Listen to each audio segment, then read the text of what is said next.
Senator Van Pute, for what purpose do you rise? Just ask the author of the... Will Senator Ogden yield to Yes. Senator Van Pute? Thank you, Senator Ogden. Mr. Chairman, you and your committee have done a tremendous amount of work, and I appreciate, as we all do, the difficulties of integrating our budget, the stimulus.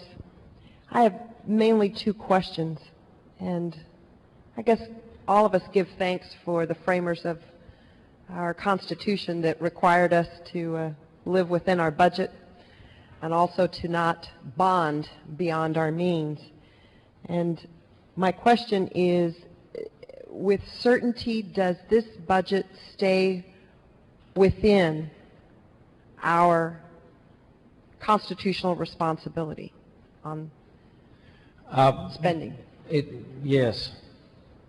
And I will make, and the answer is still yes, but let me qualify it in this sense. Okay. The amount of available revenue that the comptroller says is available for certification of this budget is $80.1 million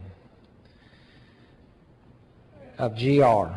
If you read the paper in front of you, it says that the amount of GR that's appropriated in this budget is 80.8, so there's a $700 million gap. Yes.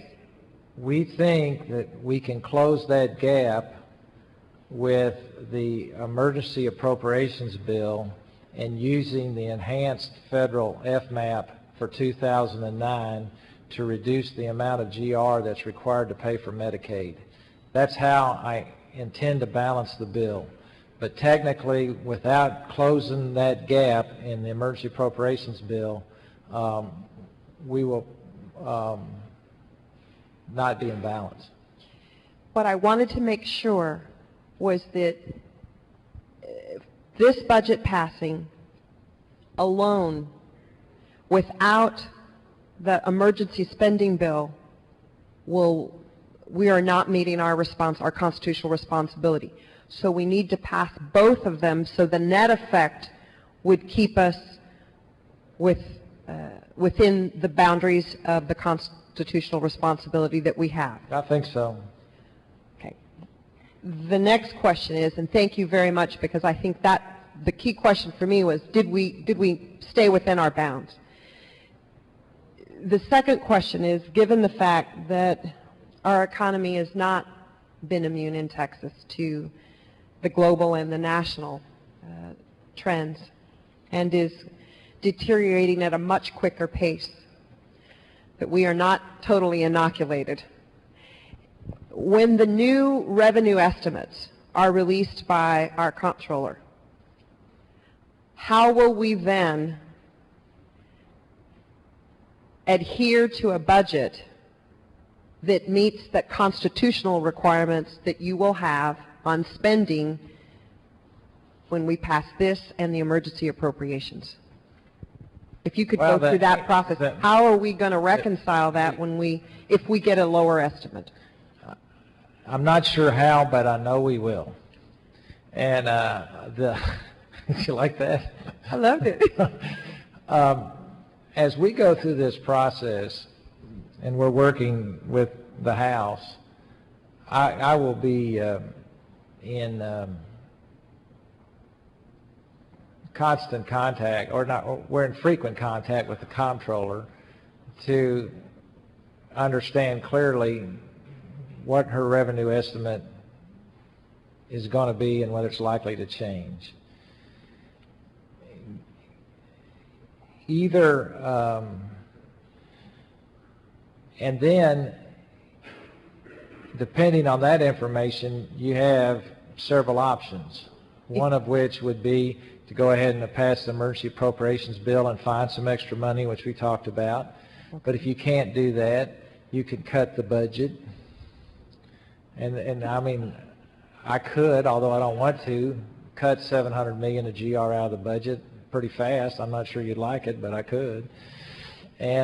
Or the other one is to consider using the rainy day fund if there's no other alternative. So I'm not sure how, but I know we will produce a balanced budget. I know what we all would like to see as the outcome, and our hope is that we don't have a significant reduction in our revenue estimates.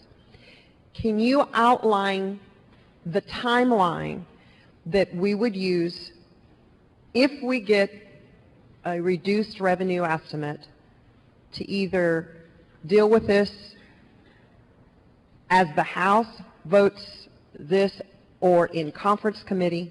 And if we have to lower this budget by $700 million, what process will the conferees use to prioritize taking such a big chunk out? Have we laid the groundwork in the committee to the priorities? And that's my fear. My fear is maybe not all what the hype has been about some of the different discussions on the budget. My fear is, number one, Chairman Ogden, that we are going to have a lower estimate, and then how will we reconcile this document when it's at the point that 10 people are making those decisions? I guess come over and watch. I don't think, Senator, that we have, quote, war gained what I would call a doomsday scenario. Yeah. I don't think we've done that. But there has been some initiatives that could be brought back to the forefront in order to fix this problem. Mm-hmm.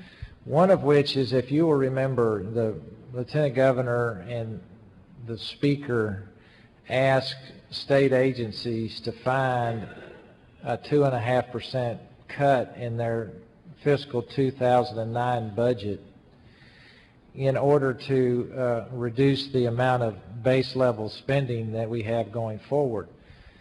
Because the federal stimulus money came, that effort basically waned.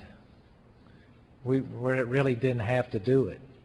But if it turns out that with the federal stimulus money it's still not enough to balance our budget, we still have time to go back and cut fiscal 2009 budgets by 2 or 3% in order to find the money to balance the 2010 and 11. So one of the possibilities under your doomsday scenario is to go back in fiscal 2009 and start cutting this current budget so that we don't have to cut 10 and 11. Thank you, Chairman Ogden. I think part of our responsibility is to come on question and ask the what ifs, because in all probability we're going to have to be asking ourselves those questions in very short time. Right. Okay.